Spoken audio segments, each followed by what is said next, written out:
ಭಗವದ್ಗೀತೆ ಅಧ್ಯಾಯ 9 ರಾಜವಿದ್ಯಾ ರಾಜಗುಹ್ಯ ಯೋಗ ಪರಮಗುಹ್ಯ ಜ್ಞಾನ ಶ್ಲೋಕ 29 ಸಮೋಹಂ ಸರ್ವಭೂತೇಷು ನ ಮೇ ದ್ವೇಷೋಸ್ತಿ ನ ಪ್ರಿಯಃ ಯೇ ಭಜಂತಿ ತು ಮಾಂ ಭಕ್ತ್ಯಾ ಮಯಿ ತೇ ತೇಷು ಚಾಪ್ಯಹಂ.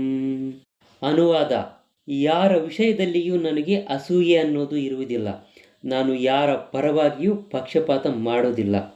ನಾನು ಎಲ್ಲರ ವಿಷಯದಲ್ಲಿಯೂ ಸಮನಾಗಿ ಇರುತ್ತೇನೆ. ಆದರೆ ಯಾರು ನನ್ನ ಭಕ್ತಿ ಸೇವೆಯನ್ನು ಮಾಡುವರೋ ಅವರು ನನ್ನ ಸ್ನೇಹಿತರಾಗಿರುತ್ತಾರೆ, ನನ್ನಲ್ಲಿ ಇರುತ್ತಾರೆ ಮತ್ತು ನಾನು ಅವರಿಗೆ ಸ್ನೇಹಿತನಾಗಿರುತ್ತೇನೆ. ಇದರ ಭಾವಾರ್ಥ: ಕೃಷ್ಣನು ಎಲ್ಲರ ವಿಷಯದಲ್ಲಿಯೂ ಸಮನಾಗಿರುತ್ತಾನೆ ಮತ್ತು ಯಾರೂ ಕೂಡ ಅವನ ವಿಶೇಷ ಸ್ನೇಹಿತನಾಗಿರುವುದಿಲ್ಲ. ಸದಾ ಅವನ ದಿವ್ಯ ಸೇವೆಯಲ್ಲಿ ನಿರತರಾಗಿರುವ ಭಕ್ತರಲ್ಲಿ ಅವನು ವಿಶೇಷ ಆಸಕ್ತಿಯನ್ನು ಏಕೆ ವಹಿಸುತ್ತಾನೆ ಎಂದು ಇಲ್ಲಿ ಪ್ರಶ್ನೆ ಮಾಡಬಹುದು.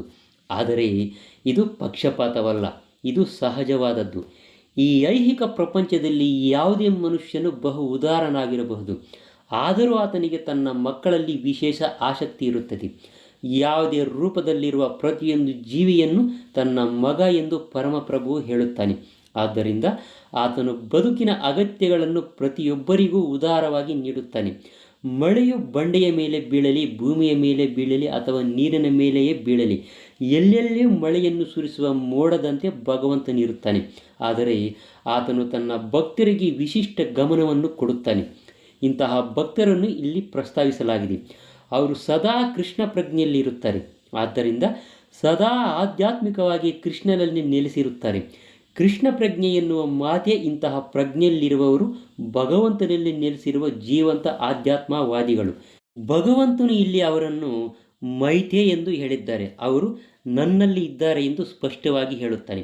ಸಹಜವಾಗಿ ಇದರ ಪರಿಣಾಮವಾಗಿ ಭಗವಂತನು ಅವರಲ್ಲಿರುತ್ತಾನೆ. ಇದು ಪರಸ್ಪರವಾದದ್ದು. ಇದು ಈ ಮಾತುಗಳನ್ನು ವಿವರಿಸುತ್ತದೆ. ಯೇ ಯಥಾ ಮಾಂ ಪ್ರಪದ್ಯಂತೆ ತಾಂಸ್ತಥೈವ ಭಜಾಮಿ ಅಹಂ. ಯಾರೇ ಆಗಲಿ ನನಗೆ ಎಷ್ಟರ ಮಟ್ಟಿಗೆ ಶರಣಾಗತನಾದರೆ ಅಷ್ಟರ ಮಟ್ಟಿಗೆ ನಾನು ಅವರನ್ನು ಪಾಲಿಸುತ್ತೇನೆ. ಪ್ರಭುವು ಮತ್ತು ಭಕ್ತನು ಪ್ರಜ್ಞೆ ಉಳ್ಳವರಾದ್ದರಿಂದ ಈ ಆಧ್ಯಾತ್ಮಿಕ ಪರಸ್ಪರ ವಿನಿಮಯವೂ ಇರುತ್ತದೆ. ವಜ್ರವನ್ನು ಬಂಗಾರದ ಉಂಗುರದಲ್ಲಿಟ್ಟಾಗ ಅದು ತುಂಬ ಸೊಗಸಾಗಿ ಕಾಣುತ್ತದೆ, ಚಿನ್ನಕ್ಕೂ ವೈಭವ ಬರುತ್ತದೆ. ಅದೇ ಸಮಯದಲ್ಲಿ ರತ್ನಕ್ಕೂ ವೈಭವ ಬರುತ್ತದೆ. ಪ್ರಭುವು ಸಹ ಜೀವಿಯು ಶಾಶ್ವತವಾಗಿ ಹೊಳೆಯುತ್ತಾರೆ. ಜೀವಿಗೆ ಪರಮಪ್ರಭುವಿನ ಸೇವೆಯಲ್ಲಿ ಒಲವು ಬಂದಾಗ ಚಿನ್ನದಂತೆ ಕಾಣುತ್ತಾನೆ, ಪ್ರಭುವು ವಜ್ರನಾಗುತ್ತಾನೆ. ಆದ್ದರಿಂದ ಈ ಸಂಯೋಜನೆಯು ತುಂಬ ಸೊಗಸಾಗಿರುತ್ತೆ.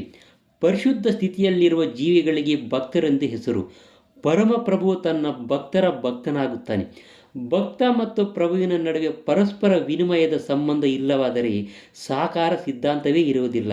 ನಿರಾಕಾರ ಸಿದ್ಧಾಂತದಲ್ಲಿ ಪರಮೋನ್ನತನಿಗೂ ಜೀವಿಗೂ ಪರಸ್ಪರ ವಿನಿಮಯದ ಸಂಬಂಧವಿಲ್ಲ. ಸಾಕಾರ ಸಿದ್ಧಾಂತದಲ್ಲಿ ಉಂಟು. ಶ್ರೀಕೃಷ್ಣ ಪ್ರಭುವು ಕಲ್ಪವೃಕ್ಷದಂತೆ ಎಂಬ ನಿದರ್ಶನವನ್ನು ಹಲವೊಮ್ಮೆ ಕೊಡುತ್ತಾರೆ. ಈ ಕಲ್ಪವೃಕ್ಷದಿಂದ ಬಯಸಿದ್ದನ್ನೆಲ್ಲ ಪ್ರಭು ಕೊಡುತ್ತಾನೆ. ಆದರೆ ಇಲ್ಲಿ ವಿವರಣೆಯು ಇನ್ನೂ ಪೂರ್ಣವಾಗಿದೆ.